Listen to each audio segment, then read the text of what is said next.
Hola, muy buenos días, tardes, según a la hora que ustedes lo vean. Bueno, quiero comentarles que nos solicitaron que les demos un video de información sobre el semestre anterior y me da mucho gusto que todos estén bien. Quiero plantearles algunas precisiones. Este PowerPoint que les preparé incluye los 6 bloques. En algunos de ellos ustedes habrán tenido mayor conocimiento, mayor aprendizaje, pero para hacer algo ya general y que tengamos una evidencia de los aprendizajes obtenidos, pues lo quise hacer de esta manera. Cabe aclarar que este video, esta presentación, será compartida con todos los que estuvieron en el semestre anterior. Pues vamos a empezar, pues les doy la más calurosa bienvenida cuando ustedes lean esto, porque no va a ser de manera virtual, sino que yo se los mando y ustedes lo pueden leer en el momento que puedan, pero sí es importante que nos entreguen la información. Muy bien, como ustedes saben, tuvimos más bien 6 bloques en el semestre de taller de lectura y redacción 2. El primer bloque, como temas importantes, nos hablaba de los prefijos, los sufijos, también nos hablaba sobre los textos funcionales con cuadros sinópticos, mapas, etcétera.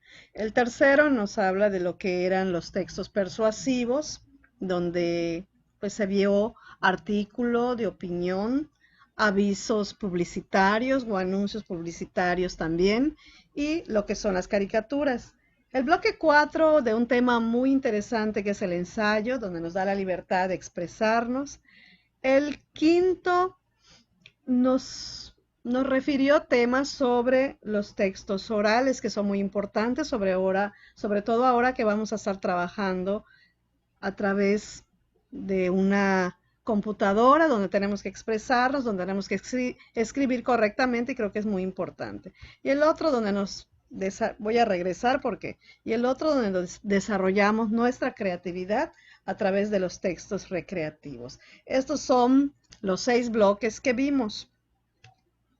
El primer bloque, lo más importante fueron los prefijos y sufijos griegos y latinos.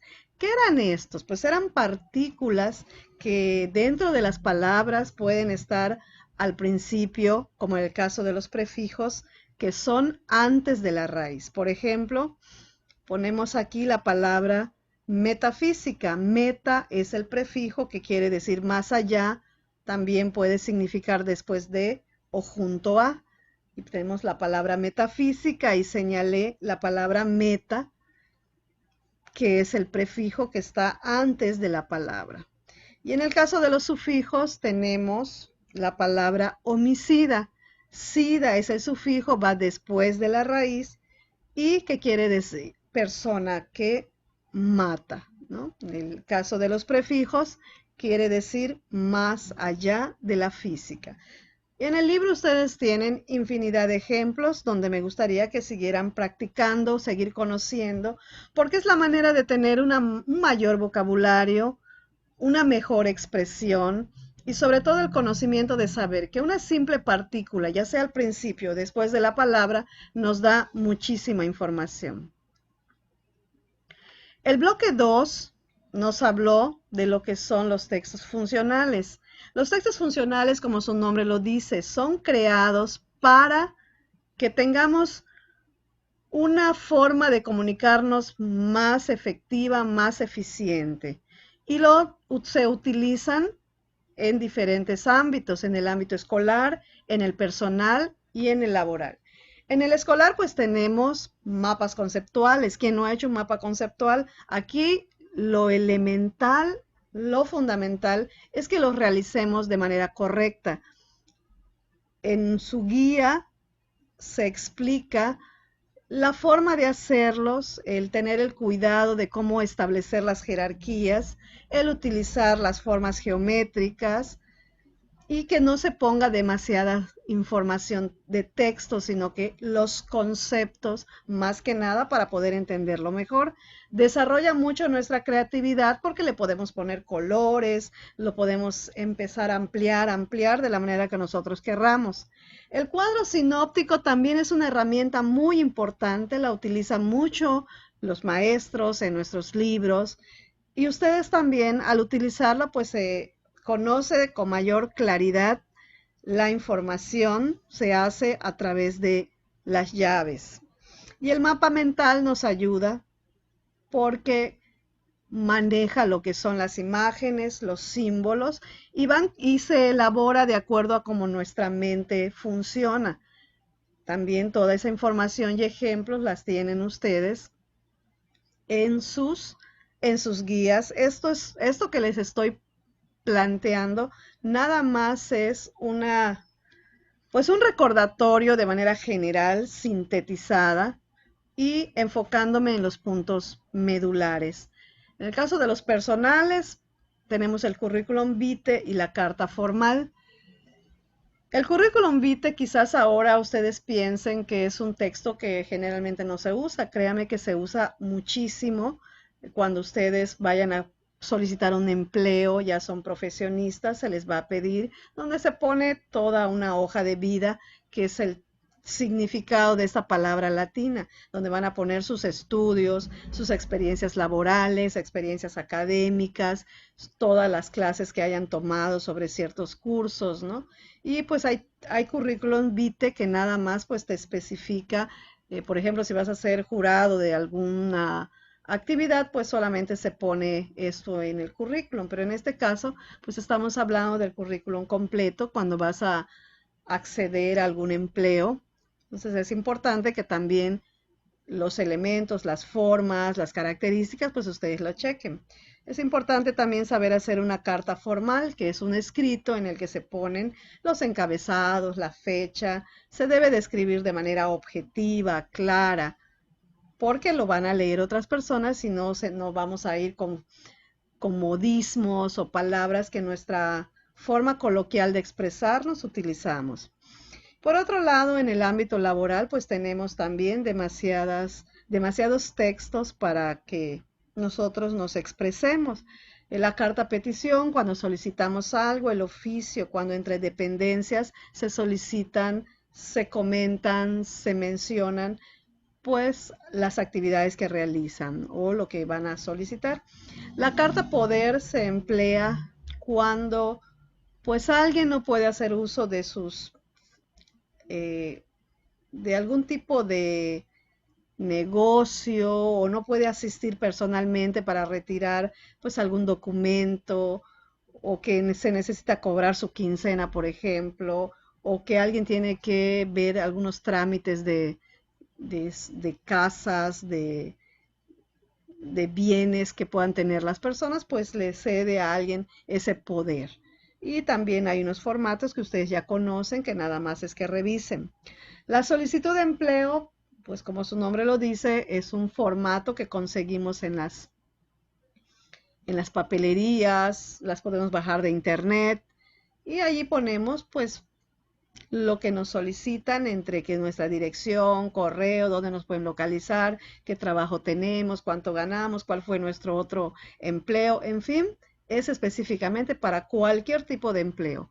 Diferente al currículum vitae, el currículum vitae se pide más pues para empleos con un poquito más con una profesión ya. En cambio, en la solicitud de empleo es más que nada para oficios, ¿no? Y el blog, pues ustedes saben que es algo que podemos hacer a través de las redes sociales, donde comentamos algún tema en específico. Pasamos al siguiente bloque, que es el bloque de los textos persuasivos. Persuadir quiere decir convencer, no chantajear, no manipular, sino que es buscar hacer que nuestro receptor, la persona que nos escuche, cambie su conducta, modifique su forma de pensar, pero de acuerdo a razonamientos válidos que yo le pueda ofrecer. Entre estos textos persuasivos tenemos la caricatura, que vemos en primer término, después tenemos una serie de dibujos que nos hablan de los anuncios publicitarios y también tenemos un texto que dice opinión que nos habla sobre los artículos de opinión. ¿Cuál es la diferencia entre estos tres textos? La diferencia es que cada uno tiene características distintas.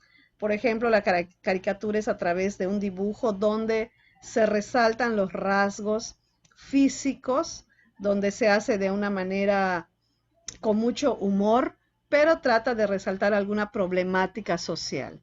En el caso de los anuncios publicitarios, lo que se busca es que haya un, un dibujo que también nos llame a comprar, a adquirir ese producto a través de un argumento muy sólido que nos den, que es lo que viene siendo su logo, su imagen, el lema que tienen y lo que hace este producto o lo que nos va a beneficiar. Tenemos infinidad de ejemplos por la radio, por la televisión, por internet, en el cine también nos proyectan algunos anuncios. Entonces todos estos pues lo que buscan es vender su producto y demostrar que son lo mejor en su tipo. Por último, este que es un poquito más complejo, que es el artículo de opinión. No cualquier persona puede hacer un artículo de opinión o llegar al nivel de un artículo de opinión. El artículo de opinión es un texto que generalmente lo preparan personas que conocen mucho del tema, que tienen habilidad para escribir, como en el caso de periodistas, comentaristas, editorialistas, ¿no? Entonces, en este caso, el artículo de opinión lo que busca es dar a conocer su punto de vista, responsabilizarse y argumentar sus opiniones. Ejemplo, si voy a hablar sobre una problemática que está surgiendo de las personas que en sus trabajos no cuidan las normas de higiene, pues obviamente tengo que tener muchísima información, muchísimos datos que validen lo que estoy diciendo y generalmente el artículo de opinión sale después de una serie de noticias y luego un periodista toma toda esta información para dar su opinión sobre este tema.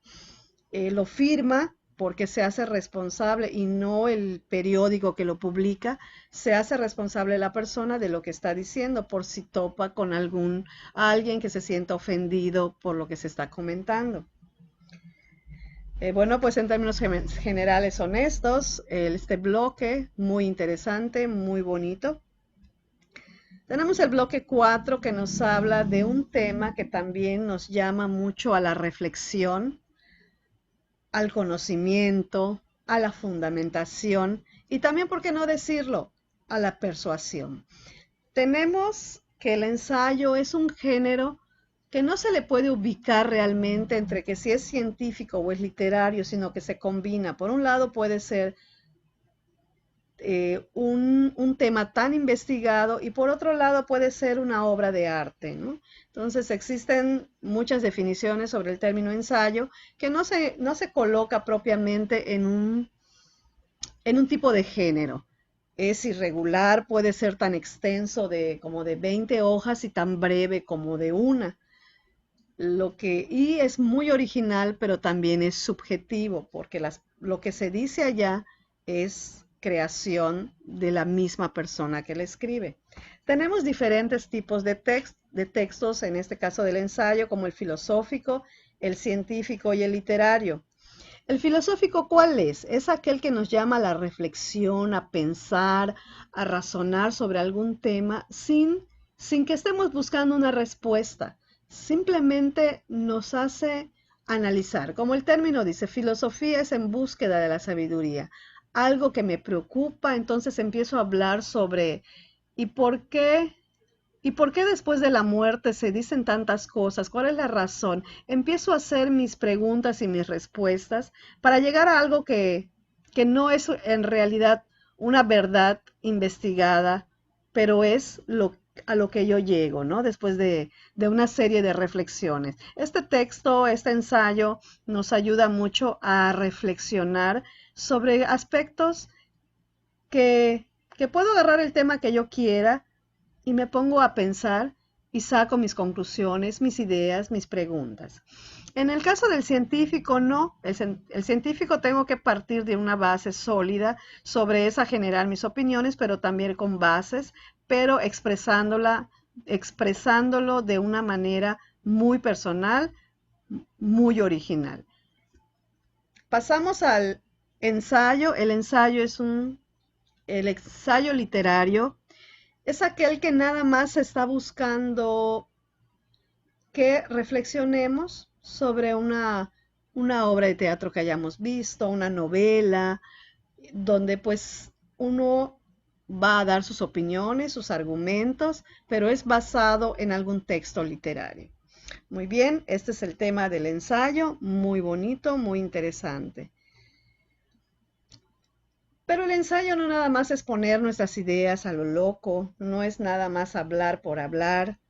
Aunque tengamos información, tenemos que tener elementos para poder sustentar lo que estamos diciendo. Se habla de lo que son las características del ensayo. Entre las características que tiene el ensayo, pues hablamos de lo que es original. ¿Qué quiere decir que es original? Que nadie más va a escribir o pueden escribir sobre el mismo tema, pero no van a decirlo igual.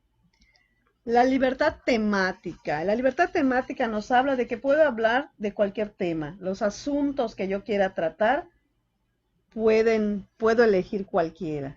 Se plantea mucho mi estilo, la forma, la manera de decirlo, que la claridad con la que lo debo de hacer es muy flexible. O sea, esas características las tengo que tomar muy en cuenta al momento de hacer mi ensayo.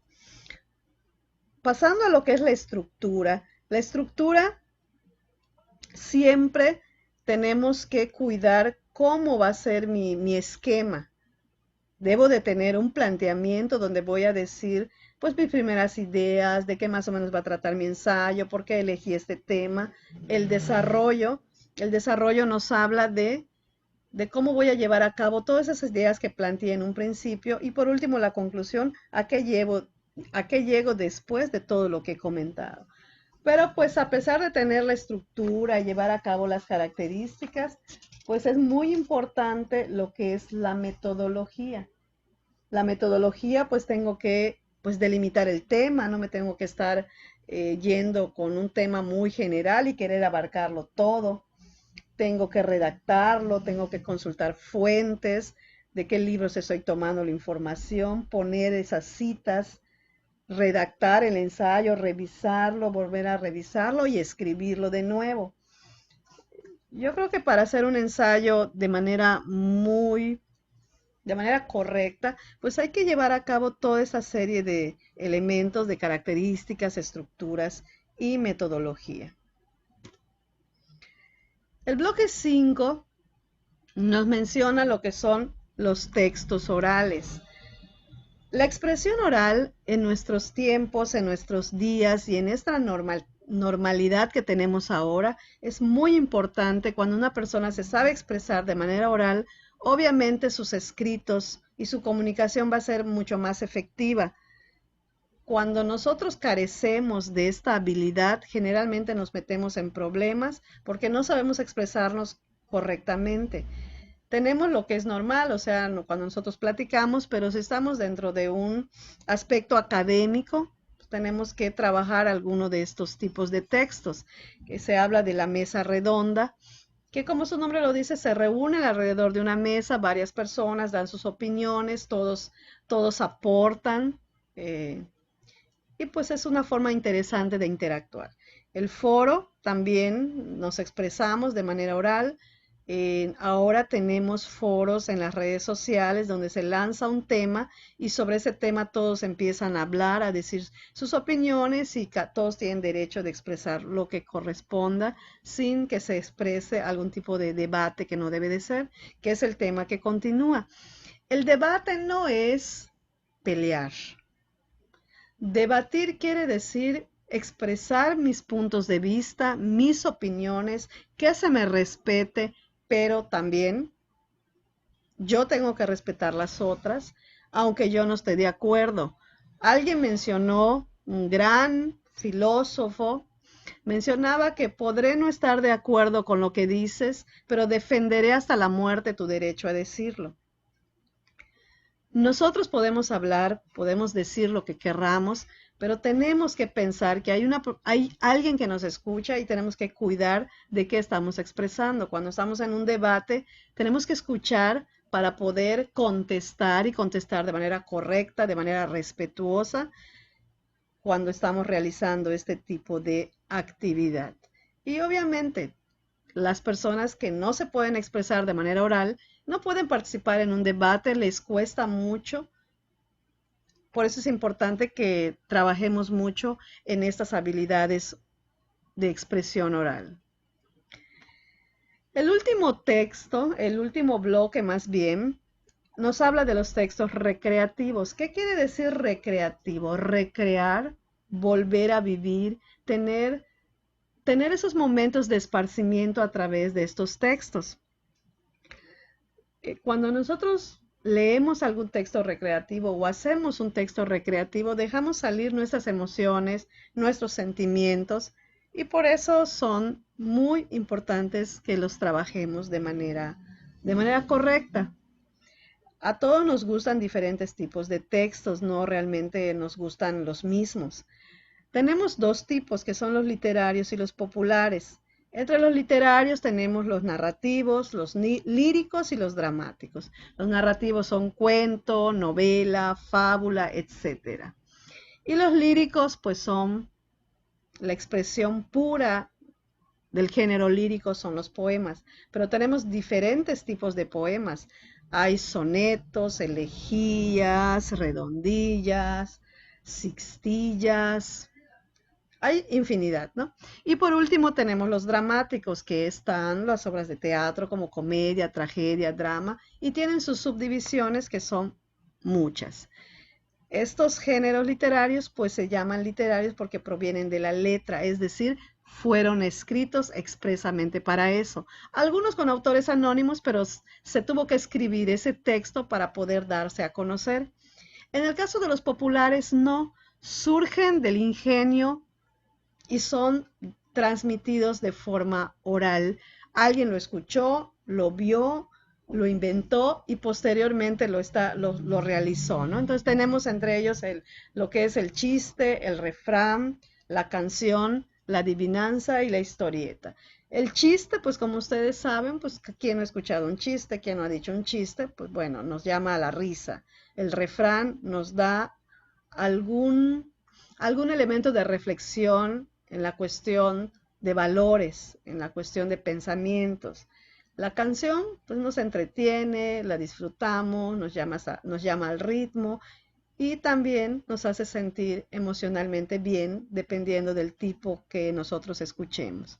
La adivinanza pues es un acertijo donde nuestro ingenio se pone a analizar y pensar cuál sería la respuesta de lo que se nos está preguntando. Tenemos muchos ejemplos de adivinanzas, tanto en nuestra primaria, secundaria, nos dijeron varias. Y pues bueno, yo creo que aquí no hay mucho que explicar. Y por último, la historieta, que es un pequeño cuento donde a través de recuadros se ponen dibujos, en unos globos se pone lo que es la información escrita del texto, de la plática o la conversación que se esté teniendo. Lo podemos hacer con colores, de manera digital. En estos tiempos tenemos muchísima información para poder trabajar, muchísimas herramientas digitales que ahora más que nunca tenemos que aprender y seguir utilizando y aplicando para poder mejorar en nuestras habilidades digitales. Bueno, pues continuamos. Ahora viene lo que son las actividades a realizar. Pues como les comenté desde un principio, tenemos que dar una evidencia de que estos temas, de que estos aprendizajes fueron comprendidos, si no en su totalidad, si no al 100%, pero sí que sabemos, tenemos la idea de a lo que se refiere, ¿no? Entonces, la primera actividad que van a realizar ustedes es hacer un resumen de los 6 bloques con la información más relevante. máximo una hoja por bloque, es decir, el tema 1, checo mi información en la guía, qué es lo que no entendí o qué es lo más importante y lo voy escribiendo de manera digital en mi libreta, en fin. Después, cuando yo voy a hacer el tema, la actividad 2, elijo uno de los temas que más me gusten. Bueno, me gustó el tema de los textos recreativos, voy a hacer un mapa conceptual donde voy a poner los conceptos más importantes, utilizarlo como debe de ser, o hago un mapa mental agarrando los dibujitos, las imágenes, los símbolos que más me agraden. La tercera actividad, pues voy a escribir un ensayo, pues es una cuartilla, es una hoja, es bastante sencillo y con un tema de actualidad, el que a mí más me agrade. Ya hicimos ejemplos de cuáles temas pudieran ser. También en la cuarta actividad, pues elijo un texto de un periódico, de una revista, de un libro y saco allá 20 palabras que tengan prefijo, saco 20 palabras que tengan sufijos. Si en ese texto que agarré no me dan 20, pues agarro otro texto donde yo lo pueda hacer. Y también cuando yo finalice, escribo el significado de los sufijos y de los prefijos que fui utilizando. Por ejemplo, agarré la palabra perímetro. Ah, pues el prefijo es peri. Peri quiere decir alrededor. O agarro el sufijo terio, cementerio. Terio quiere decir lugar y así voy haciéndolo todos. Por último, también tengo que elaborar un texto persuasivo. Puedo agarrar, hacer una caricatura del tema que yo quiera, inventar un producto para hacer un anuncio publicitario, para que me lo compren, o escribir sobre un artículo de opinión de un tema que pues yo considere que domino. Y elaborar, crear, inventar un ejemplo de alguno de los textos recreativos, ya sea, pues voy a hacer un cuento, agarro un texto literario, o voy a agarrar y voy a inventar una adivinanza, voy a inventar un chiste. Se trata de inventar y no de copiar los que ya hay. Bueno, pues también, pues con esto, esta es la actividad y ustedes van a enviar estas actividades, las pueden hacer en Word, en PowerPoint, con una aplicación digital, la que se les facilite, o la pueden hacer en su libreta y capturan las imágenes que las pueden enviar al correo del docente que les impartió la clase. En mi caso, pues Luis Esther Pérez Hernández, está mi correo, el caso de la maestra Marta, los que les dio clase a los... Y en el caso del maestro Milton, pues también aquí está su correo. Pues muchachos, me dio mucho gusto explicarles esta información. Ojalá que haya quedado mucho más claro y que puedan hacer la actividad sin ningún problema. Y de todas maneras, cualquier duda, pues al correo. Muchísimas gracias, muy buenas tardes y les deseo un éxito en este nuevo semestre.